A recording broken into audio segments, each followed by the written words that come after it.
All right, last full week, and next Monday is the final exam. So I've got a question via email, but I want to answer questions about the final exam first for anyone who's following the live streams. Concerning the final exam, it's 35 questions, multiple choice. You'll be taking the test online via Blackboard.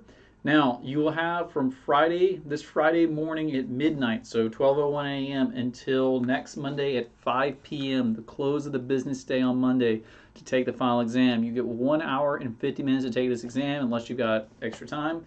But this is going to follow the same rules as all the Blackboard exams do. You can't start it within minutes of the deadline. So you're going to have to start the exam at least an hour and 50 minutes before 5 o'clock on Monday.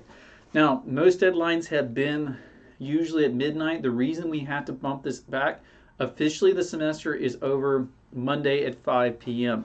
So I cannot give you the exam past that time. On top of that, I need to submit my grades by 10 a.m. Tuesday morning, which means that Monday evening I need to sit down and go through the final exams. If you're still taking them, I cannot possibly get the grades in by the deadline the following Tuesday. Now, as is true with all summer courses, generally I would prefer to give you the option to talk about your final exam if you didn't get a good grade. You don't really have that option in the summer, so this is part of the reason why I opened up the final exam on Friday morning. The earlier you take your exam, if you don't do well, that will give you some time to talk to me about your grade. But if you take your final exam, say Monday at like 10 o'clock in the morning, and you go, well, I didn't get the grade I wanted, I'm not going to really answer any questions because Monday I'm having to take all the final exams that were taken over the weekend, look through them, check them, and get the grades ready to go.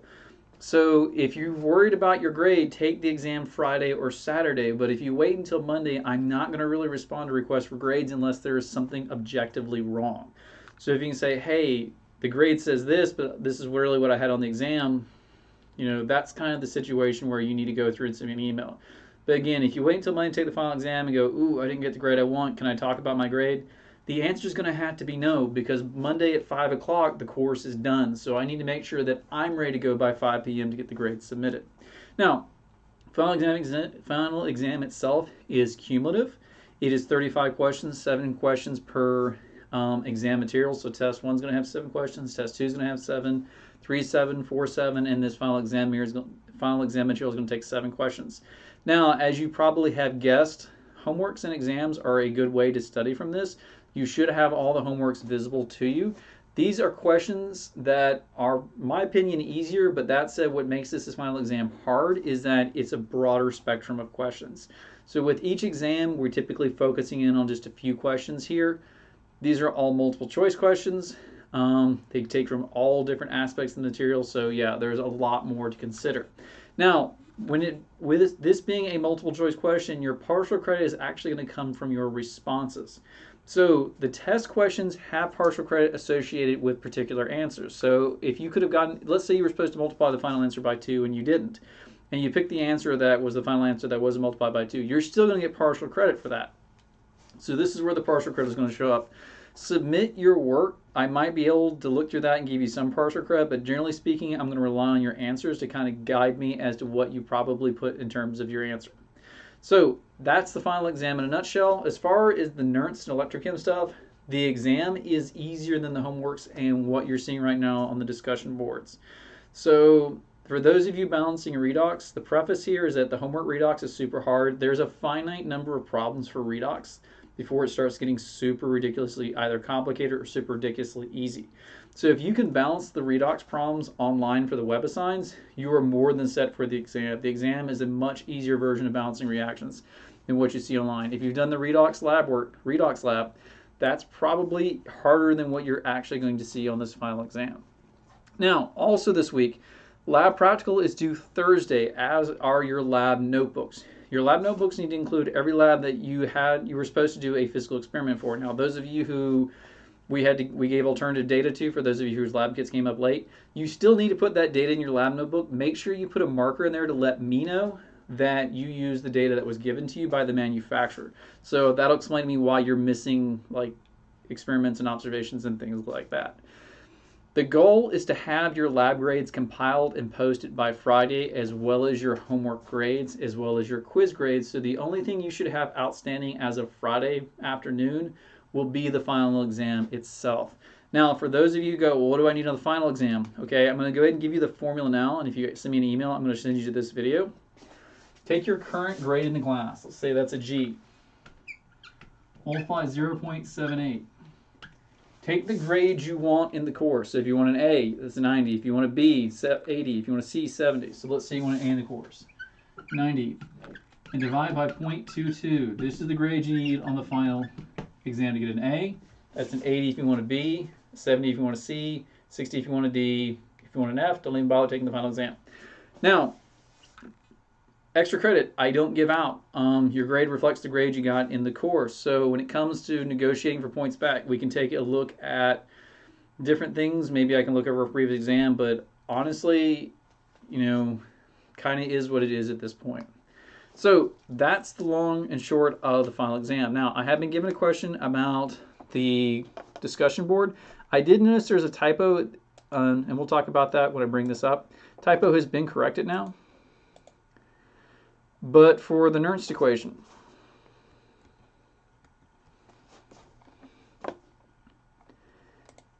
reaction of 0.1 molar tin 2 chloride with 0.2 molar manganese 2 chloride and 0.01 molar HCl. Originally this tin said AQ, it should have been solid, so I have corrected that.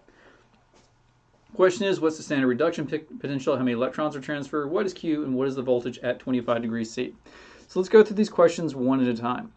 What is the standard reduction potential? To do this, there are a few options. There is a super long redox. Let me open up. List of reduction potentials on the course website. That said, the final exam, you're going to find there's a short list. And that short list, do I have it on here?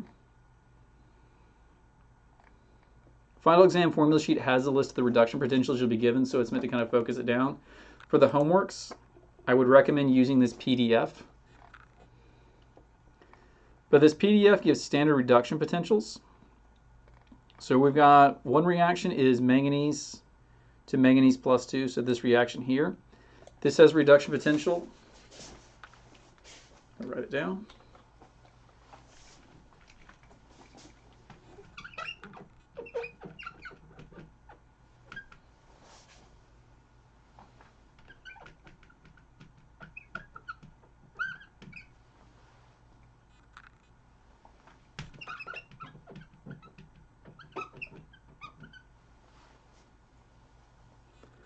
And that's one reduction potential. Oh, I'm sorry, I highlighted the wrong one. Here we go. That's molybdenum. Sorry, it's really small on my screen. I'm guessing it's really small on yours.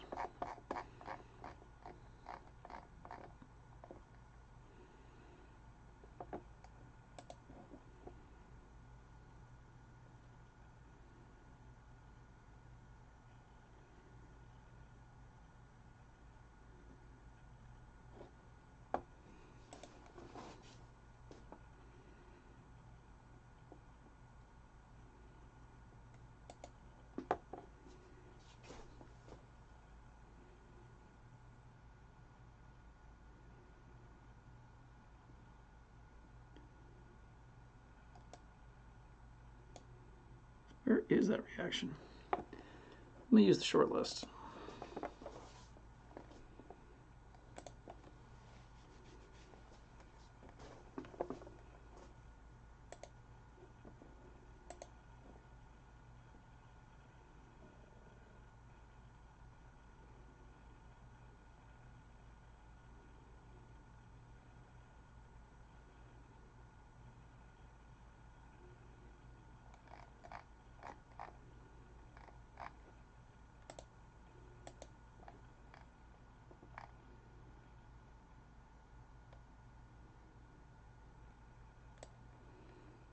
So we've got this reduction potential here, 1.23 volts.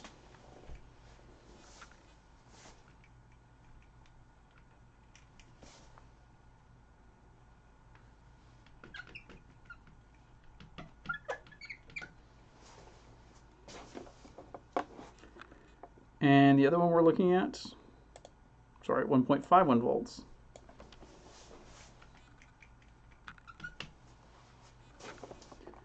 And the other one is the tin reaction, Sn plus 2.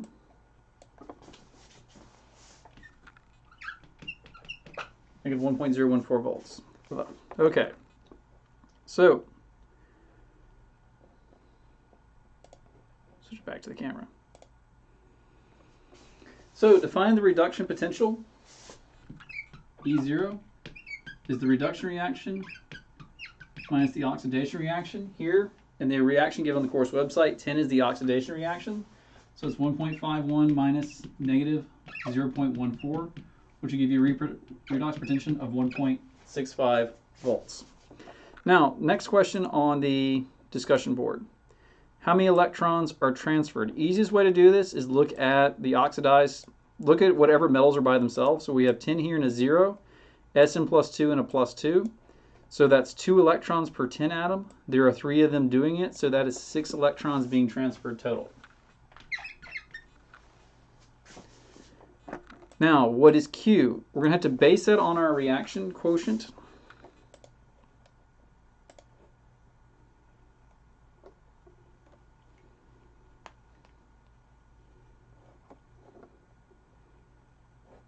All right. As far as Q goes, we've got the reaction. Q, I'll write the full reaction up here. 8H plus SnNO4 plus Sn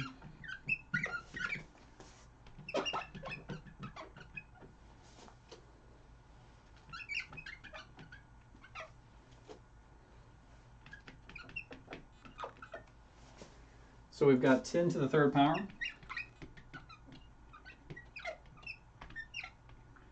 times the manganese to the first power all over the concentration of H plus to the 8th power. Now you are given these concentrations. So switch back. You're given the concentration of Sn plus 2, it's the 0.1 molar. Concentration of the manganese plus 2 is 0.2 molar, and the concentration of the H plus is 0.01 molar, so you just plug that in. What is the voltage at 25 degrees C? So to do this, you need to use the Nernst equation. Now, a caveat on the Nernst equation, some books use a form of the Nernst equation that you absolutely should not be using. The actual Nernst equation is the voltage of the cell, or the electrochemical potential, is the reference minus RT over NF ln of Q. So R in this case is 0.008314 kilojoules per mole Kelvin. And F is Faraday's constant, which is 96.485. This will be kilojoules per volt electron equivalent. Now, why should you use this? And the one that likes to, one that rears his head a lot in books, 0.0519 over N ln of Q. Reason you don't want to use this: one, no one uses this equation. This is an absolutely useless equation that assumes temperature here is 298 Kelvin. So unless you're operating at room temperature, this approximation will not work. Now, the other reason I do not believe in teaching this version of the equation is it kind of obfuscates where the Nernst equation comes from. So in a previous, on the test 3 material, we talked about this relationship, delta G equals delta G naught plus RT ln of Q. Well, if you just take this equation and multiply the whole thing by minus 1 over NF. N is the number of electrons transferred, and Faraday's constant is Faraday's constant. What Faraday's constant is going to do is change the units of delta G from kilojoules to mole to volts.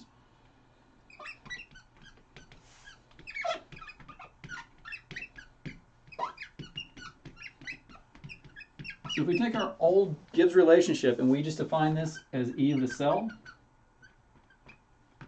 and this is the reference voltage, that's how we end up with the Nernst equation.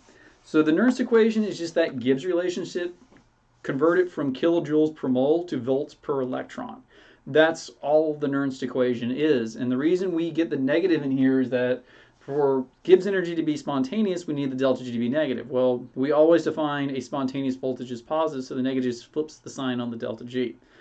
But that's where this comes from, and that's not really apparent when you look at people defining it using that 0.0519 over NF. Now, in terms of how you use this equation,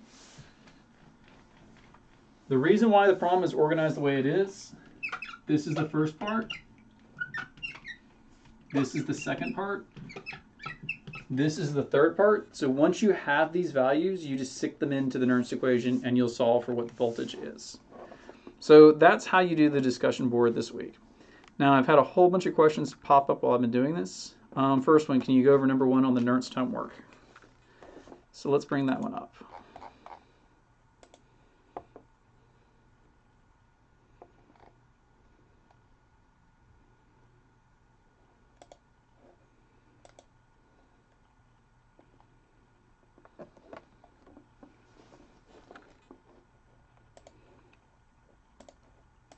So this is number 1. We had the electrochemical series. Again, I would recommend going to the course website and downloading that PDF. The PDF is pretty long and lengthy, but the whole purpose of it is it kind of expands the types of problems I can do. The final exam, you're only going to need to use the short list that's found under the final exam material.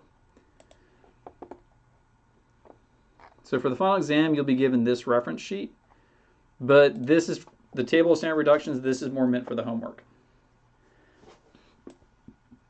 So the first question, what is the reference voltage? Well, we've got 2 reactions. We've got hypochlorite going to chlorate.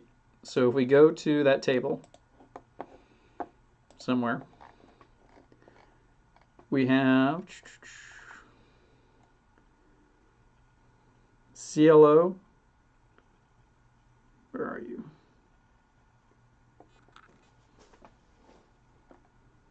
Oh, this is so hard to see without my glasses.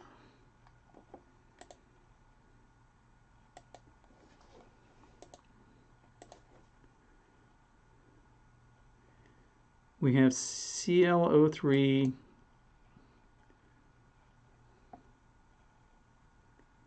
Come on, no, you're in here somewhere. Make sure of it.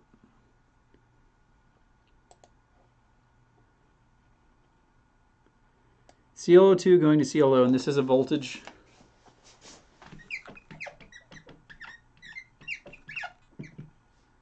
Uh, 0.954 volts.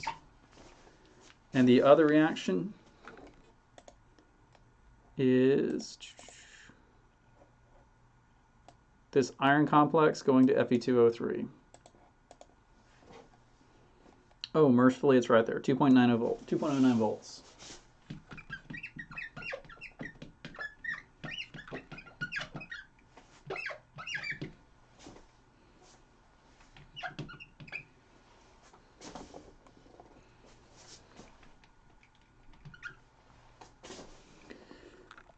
So the first question asks you, what's the reference voltage in the 2 decimal points? The 2 decimal points is just to kind of keep it consistent. So again, it's our oxidation reaction, where's the reduction reaction, minus our oxidation reaction. So if we go back to the reaction, you're going to have to work out who's being oxidized and who's being reduced. Here, Cl is starting in a +1 and it's going to go to a +3, so this is the oxidized species. Iron here is starting out in a looks like a +6 and going down to a +3.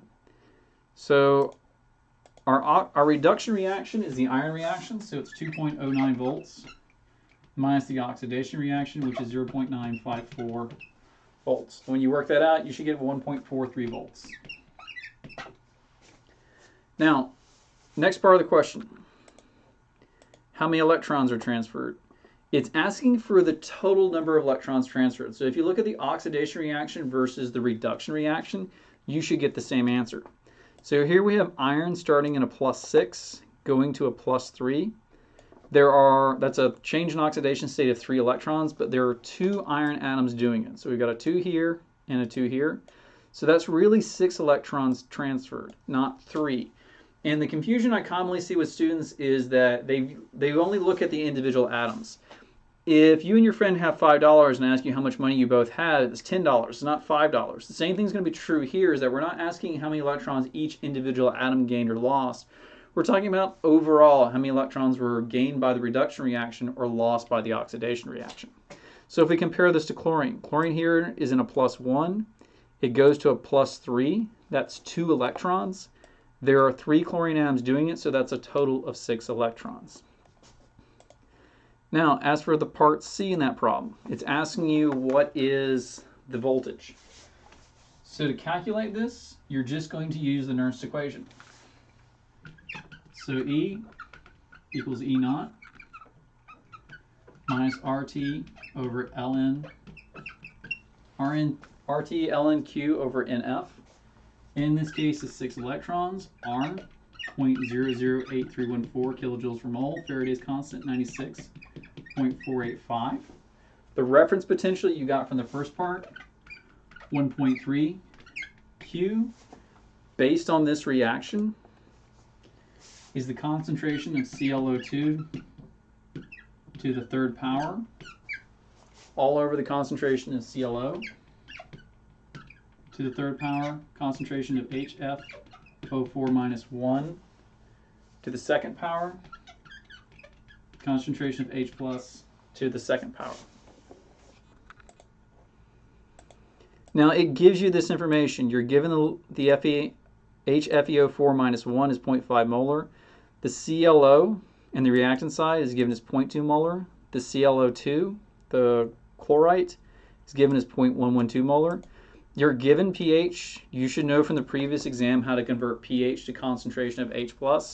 And you're given a temperature of 45 degrees C, so you'll need to convert that temperature to Kelvin. And that will give you, it should be somewhere in this range. It does spread out a little bit depending on how much intermediate rounding you do. But you're looking for something around the 1.4 to 1.41 volt range. Now, think about the Nernst equation, and this is something students get confused quite a bit about. You shouldn't see radical shifts in voltages. So 10 to 20% is more what you'd expect. So you've got your reference voltage. An answer within 10 to 20% of that is actually going to be the voltage when you're at these conditions. The reason being is that natural log really kind of brings everything, kind of crashes everything down. So it's very hard to shift the voltage. You'll see this a lot with batteries. So you can have a battery that's getting close to dying, and it's still got a voltage close to what it should be in terms of like your 9-volt batteries. That's why.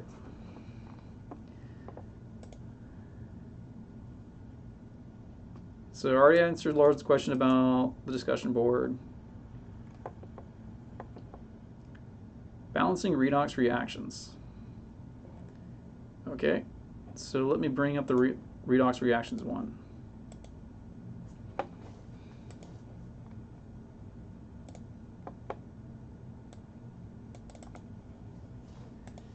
And you want me to do number 4.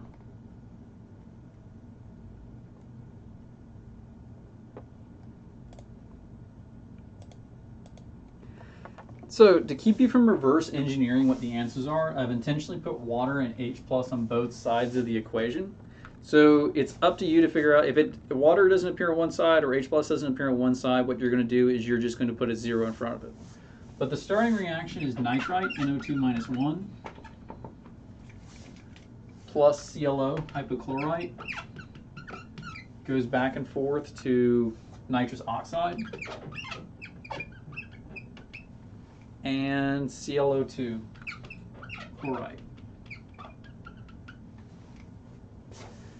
So to balance this type of reaction, you're going to have to break it into a half reaction. Now, I have notes online which walk through 3 examples of this, and I'd recommend you kind of use those. It actually gives you a 12 or 13 step process for balancing these types of reactions.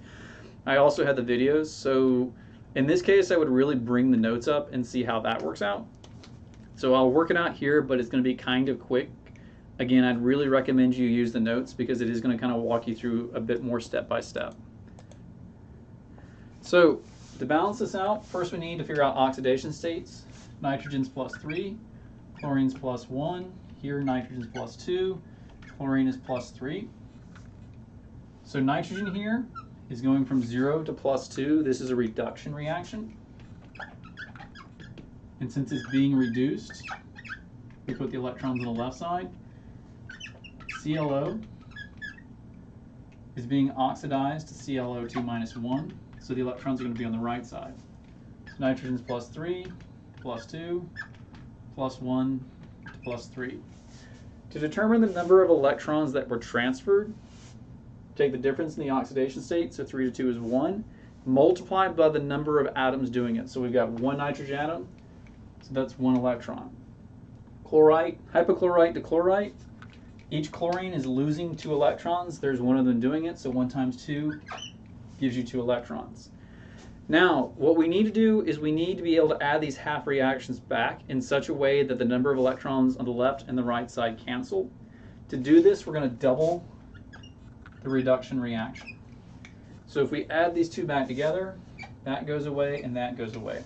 Now, some textbooks in the ILC occasionally recommend that you balance water or balance oxygen and hydrogen at this point. Don't do that. It's a waste of time to do it this early on. The only thing you need to balance here are the electrons and the number of oxidized and reduced species.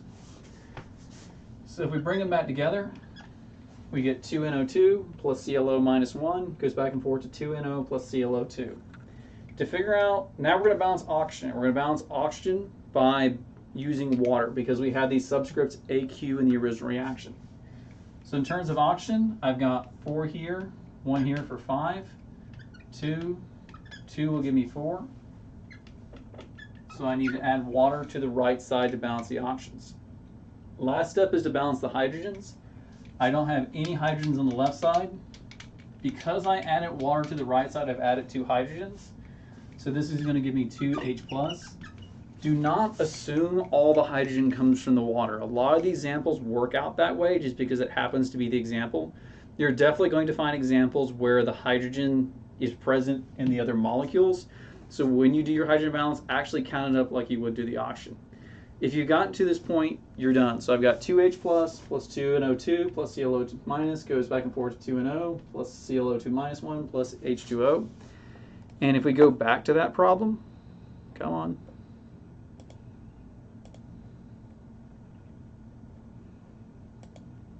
We see that we've got 2H plus, there's no water on the left side, 2NO2 minus 1, ClO minus 1, 2NO on the right side, ClO2 minus 1 on the left side, and the 1 H2O on the right side.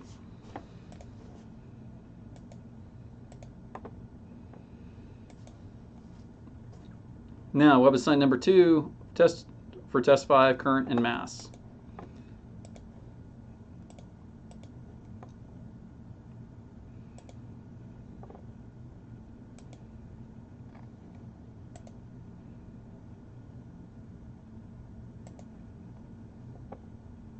Oh, this is a nice easy one. So for these types of problems where you're looking at current versus mass, what it's describing is basically an electrochemical reaction. So electroplating is a good example of this. Now there is a proof in the PowerPoints online as to where this equation comes from. So if you're not comfortable with me just writing it up, I would recommend go looking in the notes. It's a whole bunch of conversion factors that lumps together. But we're going to take our I, which is our current, multiply by the time in seconds.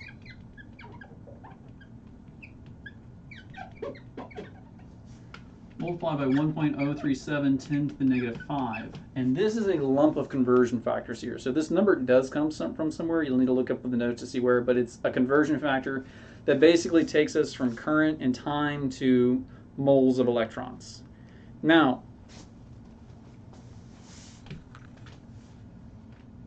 we're going to take our moles of electrons in the reaction and the moles of whatever we're interested in and multiply by molecular weight of what we're interested in to get the grams of what we're interested in. So from here back, this is all converting to moles of electrons. This is just reaction stoichiometry. So if you have a reaction and you've got, like, let's say you got carbon plus O2 goes to CO2. And you know how many grams of carbon you have, so you want to know how much CO2 you produce. Well, you figure out your moles of carbon, and then you do that conversion factor with the reaction coefficients to go from moles of carbon to moles of CO2. This is the same thing. It's just taking the reaction coefficients on the electrons and whatever you're interested in and multiplying, using that conversion to figure out how much of what you're interested in was formed. The last step, this MW, is just molecular weight. So for problem number 2, iron plus 4 is converted to iron V following reaction. That should be a plus 4 there. This is done at a rate of 0.2 amps for 120 seconds. What mass of iron was converted to Fe? Well, our current is 0.2 amps. Our time is 120 seconds. Our coefficient on the electron here is 4. Our coefficient on the iron is 1. And your molecular weight of iron is 55.6 grams per mole.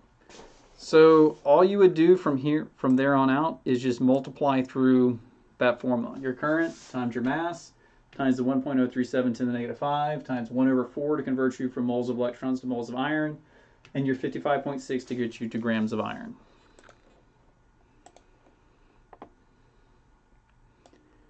Number 5 on the nuclear chemistry homework. The only hard nuclear chemistry problem I've been able to come up with is that one. So let me bring it up.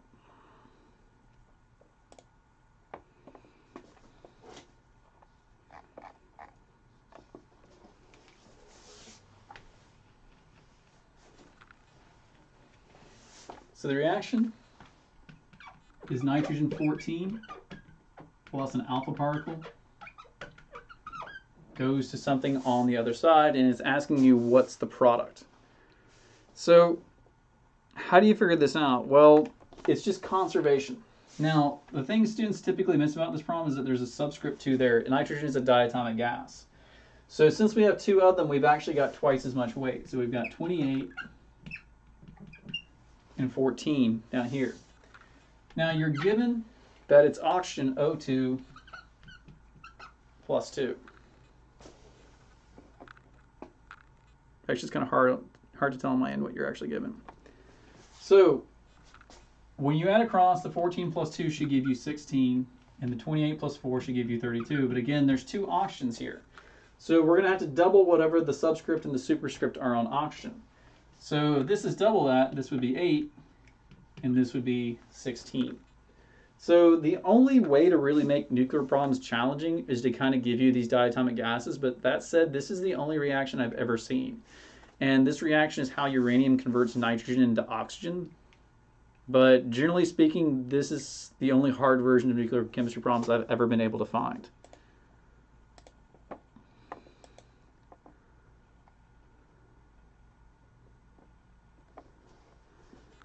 July 7th at a new version of e-learning intro course will launch. If you do not successfully... So technically any student taking an online course was supposed to complete the e-learning course. Go ahead and take it. It's actually pretty trivial. It's mostly just a class to make sure that you understand what's required for doing an online course. So I don't think you're going to have to redo the e-learning because we get the exact same emails. As far as I can tell, there's no penalties for you not doing it. They just want you to do it. And you're already enrolled in the course, so they're not going to throw you out over not doing the e-learning. Yeah, I think they always update the e-learning. I used to do it on a regular basis. Now I don't do it at all. I can't do the last time I did my e-learning test. But I wouldn't think you would need to redo it since you've already done it. I think it's just kind of a prompted email. Let's see, your July 7th is when? Tomorrow? Let me know if it gives you any problems on the 8th, but I don't think it would be. You're welcome, Lauren. All right, so balancing reactions, how do I figure out how to find out to balance the number of electrons? So let's take a half reaction, because a half reactions are where we balance the electrons. So let's take something like Fe2O3, AQ, and let's make FeO, or Fe2. Let's do FeO. Make it a little more challenging.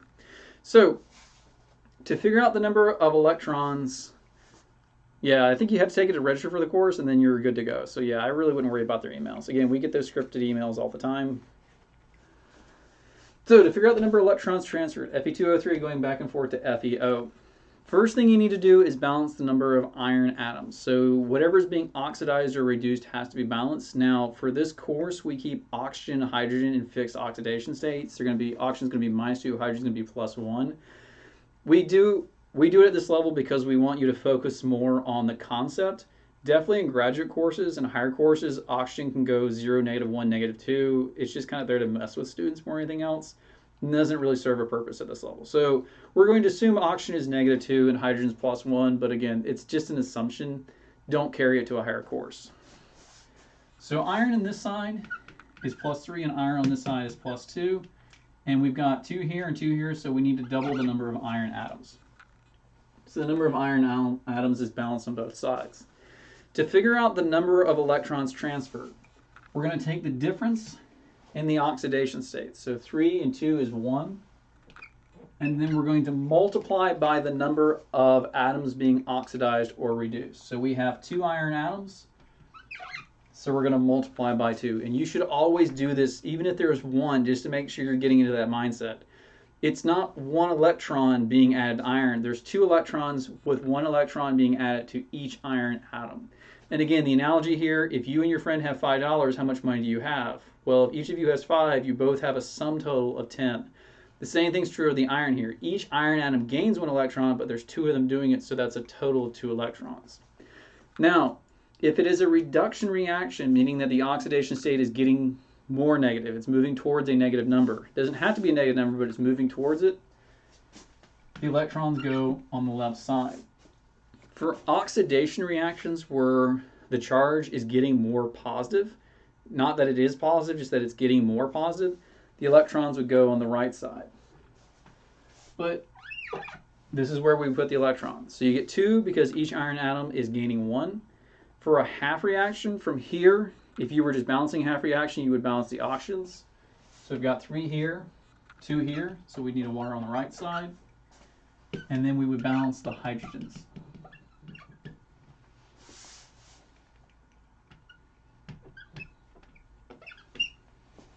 But yeah, that's the most common mistake I see with balancing electrons is just only looking at the oxidation states and not taking into account how many atoms are actually changing their oxidation states.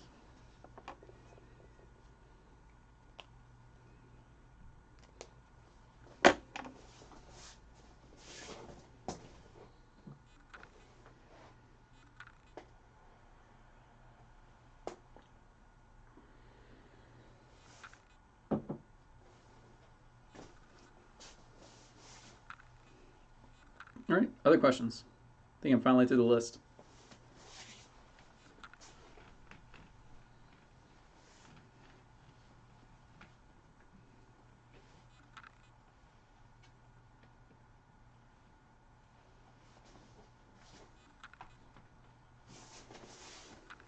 The hardest part of the material you're learning right now is balancing redox, even though it's not going to be nearly as complicated on the exam. The big reason why this is hard is there is discrepancies in how and what depth it's taught to in Chemistry 1 courses. I definitely teach balancing full redox reactions in Chemistry 1. Some instructors only teach half reactions and some instructors don't teach it at all. So really for Chemistry 2, the new material is the Nernst equation and the electroplating reaction.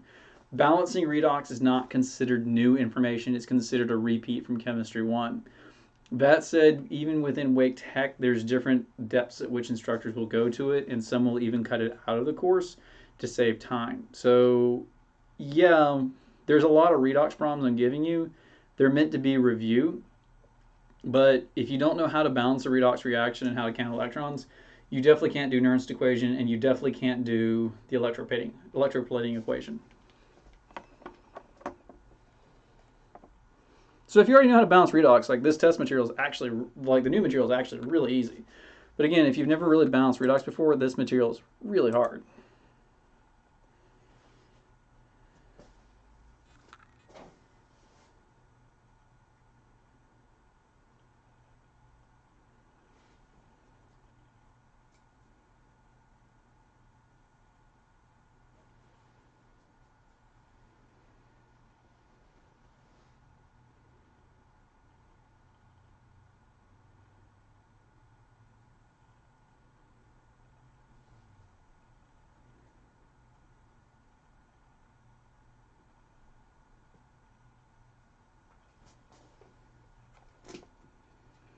Can you go over a problem like on the buffer boot camp where you're given all numbers m1 v1 equals m2 v2? So let me bring that up.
So could you give me which number you want to work with? Because I see 4 dilution problems. And they all seem to be different flavors of dilution.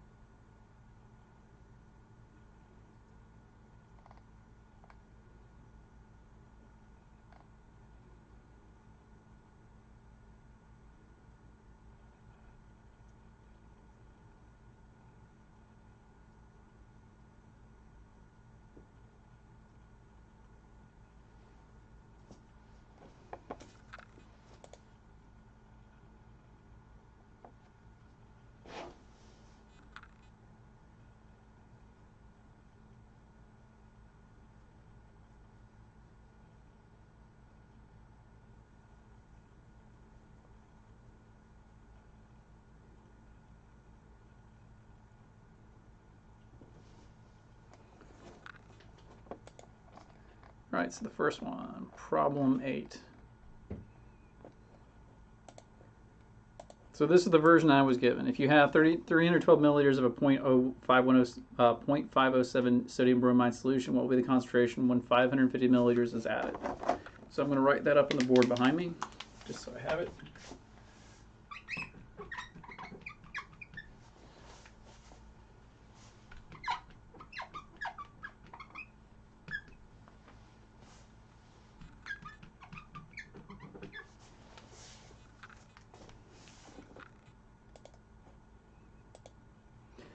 So for your dilution formula, M1 V1 equals M2 V2. So typically we just define the 1 is the start, M2 is the final. So we're being asked to find the final molarity, which means that the other 3 numbers have to be available to us because we only have 1 equation. So, well, there we go. Starting molarity is 0.507. Starting volume is 312, and that's what you're given. Now, you're adding water to it, which means the volume is increasing, and we're going to assume here that the volumes are additive. So your second volume is the 553 plus the 312 mLs. So to solve for the final molarity, M2, which is 0.507 times 312 all over 553 plus 312. Now, qualitatively, if we are diluting, we should see the concentration go down. On top of that, we should be able, hopefully they're numbers where you can kind of estimate it. We're more than doubling the volume, so we expect the final concentration to be at least less than half the starting concentration. So if I bring up Excel,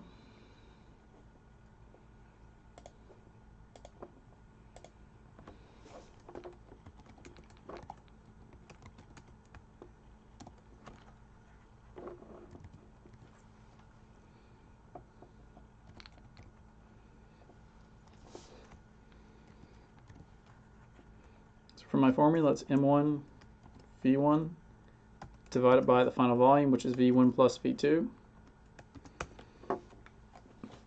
And it gives me 0.182872. And excuse me, you can see here in the background, this is what that's what the concentration ends up working out as.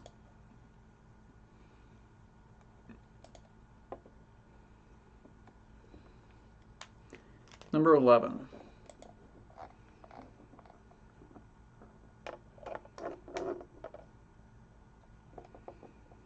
It's solved in a similar approach.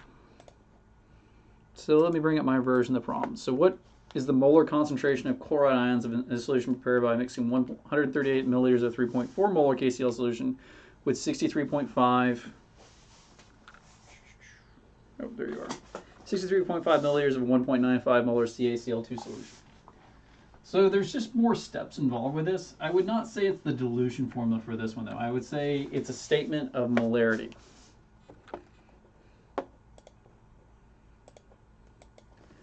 So molarity is defined as the moles of which are in moles of the solute divided by the volume in liters. Now, let me write it down so I've got it. We've got 138 mLs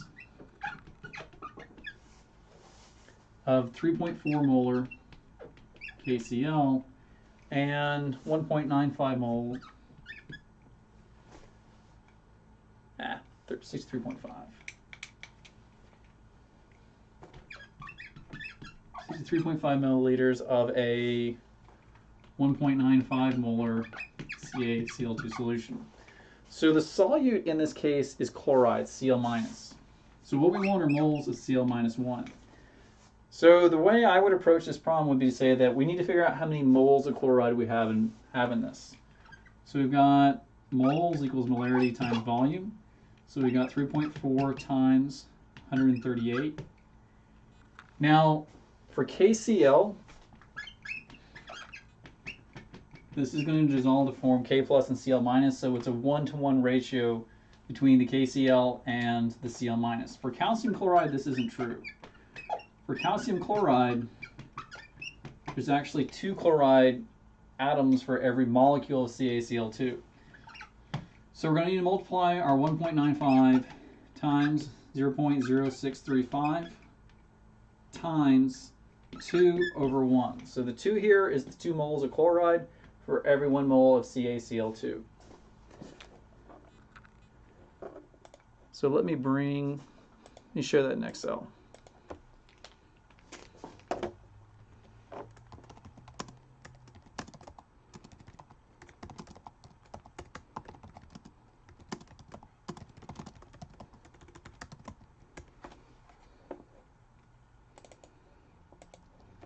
So our moles from KCl is our volume in liters, 0.138 times 3.4.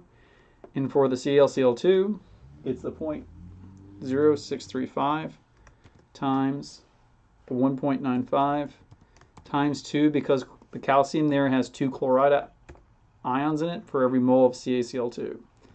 So our total moles of Cl is the sum of those two. Now to find the molarity, we're going to use molarity equals N divided by V. So our volume in the case is the sum of our 2 volumes of solution. So we have 138 from the KCl, or 0.138 liters, and 0.0635 liters from the CaCl2. So if we take our moles of Cl2, divide by our volume, we'll get the 3.5. I don't know why it's carrying that many decimal points, but you'll more or less get that answer. Did I mess up on 138?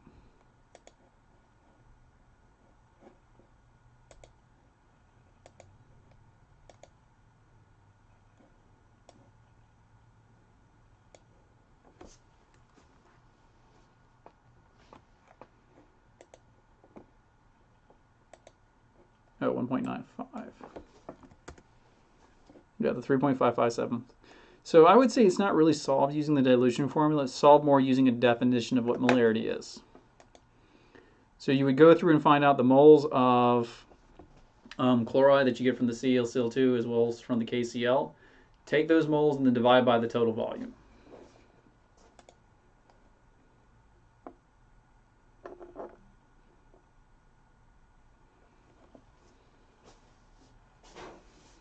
Good problem though. I might want to add it to my Chemistry 1 courses.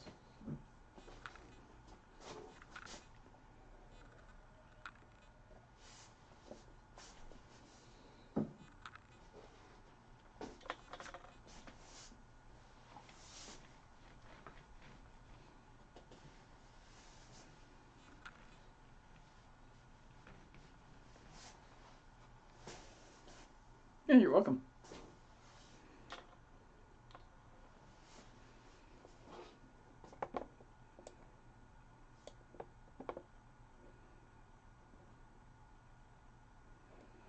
Other questions?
Sorry if you're typing comments in the discussion board. Like, Chrome is trying to crash on me right now, so it's going to take me a minute to get the chat feature back open.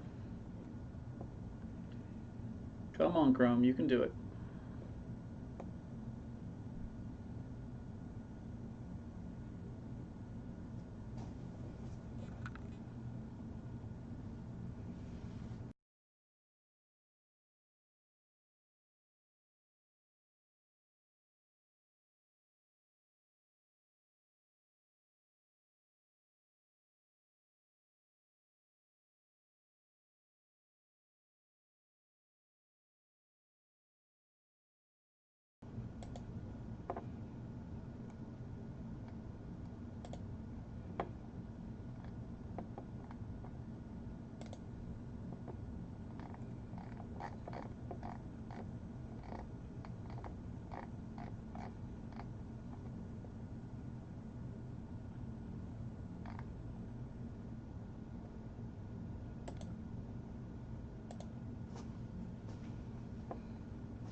Any other questions today?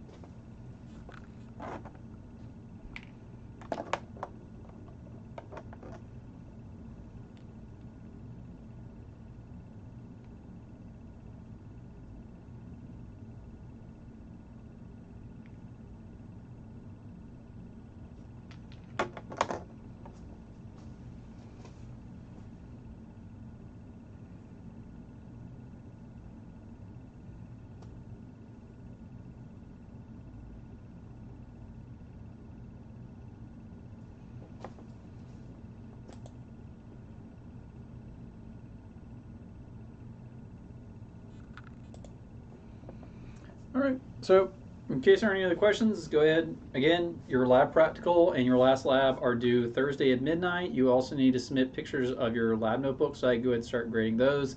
Get those grades posted. Again, the plan Friday is for me to get work done, get your final labs up, get your homeworks up. Oh yeah, big reminder. Homeworks are also due Thursday as well. They're not due Friday. Big reason for this is so this way I can get the homework grades into Blackboard, or so this way you have an idea of what you need going into the final. So the plan Friday is to get your final lab grades up, get your final homework grades up, get your final quiz grades up, and you can see what you need going into the final exam. Final exam will open up Friday morning at midnight, 35 question multiple choice exam. You get an hour and 50 minutes unless you need DSS extensions. But it is due by 5 o'clock on Monday. That is the close of the business day on Monday. Your grades will hopefully, the plan, big plan, is Monday to post your final grades to, well, basically Blackboard's going to calculate your final grades anyway. But the plan is Monday night to submit your final grades, submit the final attendance, so the course will be closed out as of Monday after 5 o'clock. So email me if you've got any questions. Otherwise, I will see you all tomorrow. Thanks to everyone for showing up.